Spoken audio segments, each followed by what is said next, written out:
Welcome to Burgaw, North Carolina, population 3,357. It is the Pender County seat, and each year, Burgaw hosts the North Carolina Blueberry Festival. It draws over 30,000 people to the Pender County Courthouse grounds for good food and great fun at this festive county celebration. The Pender County Courthouse grounds are also hosted a public hanging. Prohibition-era gangsters, an evil jailhouse spirit, racial confrontations, warriors from the future, and so very much more. It all happens within 4 square blocks.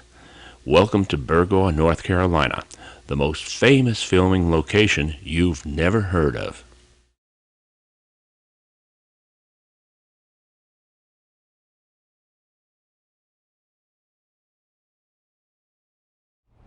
The Silver Bullet was the first film filmed in Burgaw, Stephen King novel. Nothing took the town the way the Silver Bullet did, because the level of excitement, also the town participation, has never probably been matched since then. Probably all the extras were from town. They were town residents or from outside town. These days, commercial companies in Wilmington or other places hire extras, and they're bussed in, they come in from other areas. But they hired everyone on the spot. They had hired over 350 people from Pender County, mostly, were hired here. And you got paid an extra $10 if you brought your dog.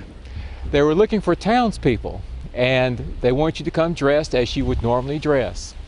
And so, in addition to the 350 people who would turn up for scenes on this square, you had maybe hundreds of other people who came to gawk. The excitement of the Stephen King movie being filmed here was just out the roof, actually.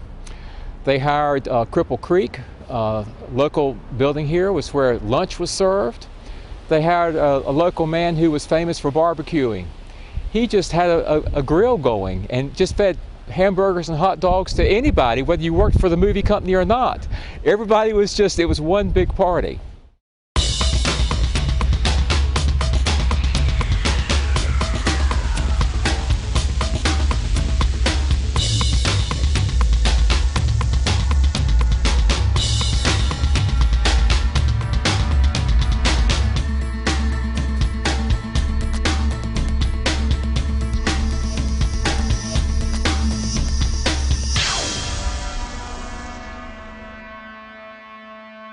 They took everything out of our store, everything on the inside, packed it up and took it away and put everything they wanted inside.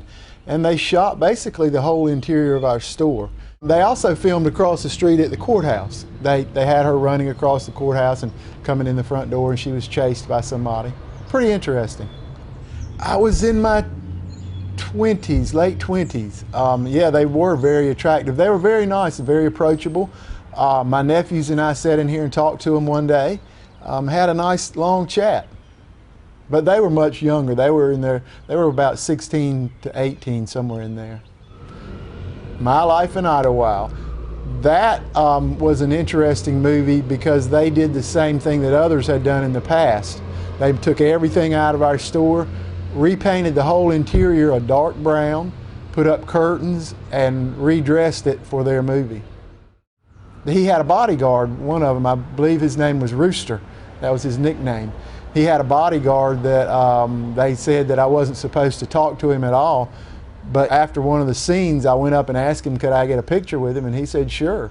And his bodyguard didn't seem to mind. So we went out front and took a picture.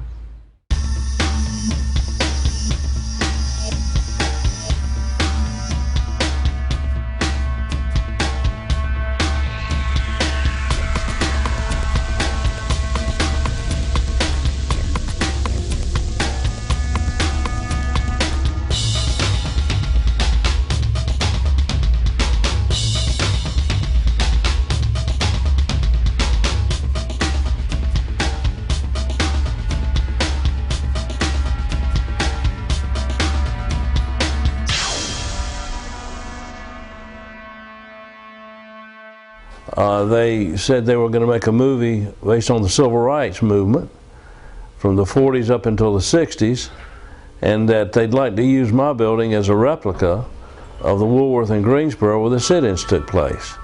And would I be agreeable to that? And I said, sure. And so they rented it for 2 months. And we postponed the opening of the store in order to accommodate them.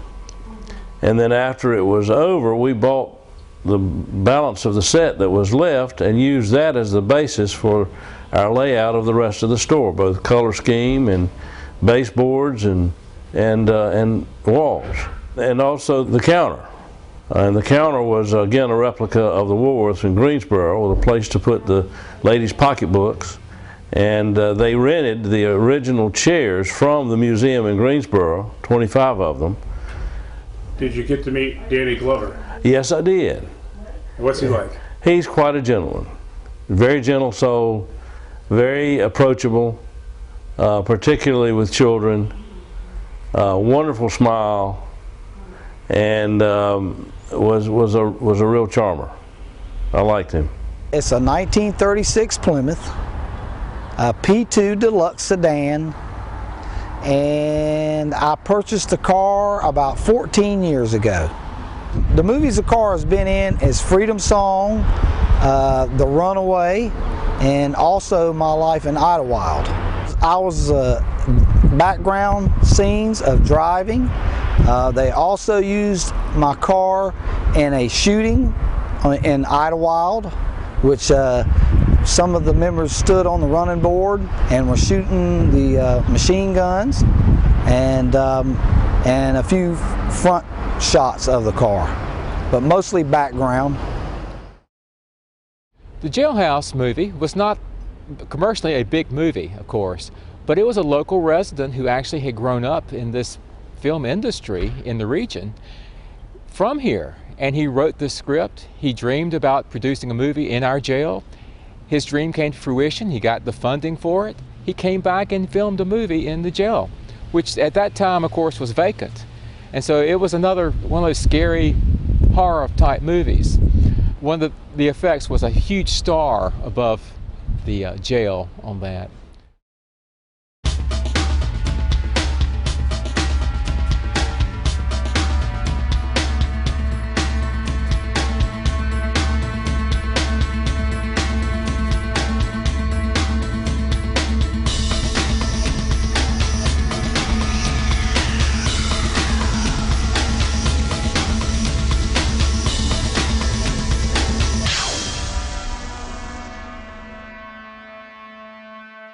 It was interesting because we knew about this whole filming, but we really weren't sure who these people, who the actors were, the lead actors. And they started coming to the coffee house. Again, we weren't sure who they were, but we found out pretty quickly because fans started coming in. Billy Burke, I had no clue who he was, and he was staying at the coffee house, and he had on his headphones and just in a corner, and he was there for probably an hour, and these young girls came in and they just went nuts because he was there, but we had no idea. The actors, they all came in, and I took lots of pictures, but I was always very careful. I asked them if it was okay if I could take their picture. They were more than happy to have their picture taken. That was big. Stephen King was involved, Steven Spielberg. That's all we kept hearing about. It was Stephen King's novel. It was huge. So we knew what that was about. Natalie Martinez, she plays Linda. She came in and she had her dogs with her. So she stayed with us that evening. Oh my goodness. And then of course Barbie, Mike Vogel, he came in. They essentially came in and built what would look like to be a pharmacy. So they looked kind of at our shelves and constructed, they were all prefabricated, but they constructed what looked like rows of bins, so to speak, and then put up a glass partition and things like that to kind of block our pharmacy out. I did get to meet Mike Vogel, I believe his name is, the younger gentleman. I got to speak with him for a few minutes outside, and he was very, very pleasant. seemed to have a lot of praise for the community and the town.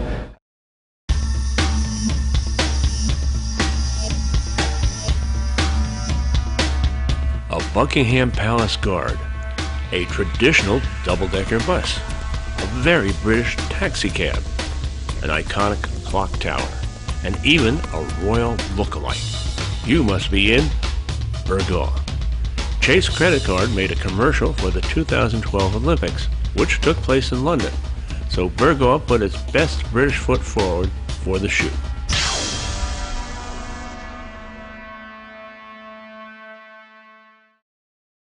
People are always interested in seeing the stars of the films, and just a few weeks ago when UTD was here and under the dome and they built the gallows back on the courthouse square, that always creates a little stir when you drive by the courthouse and you see a hanging scene going on. It's kind of reminiscent of what the courthouse might have looked like 100 years ago.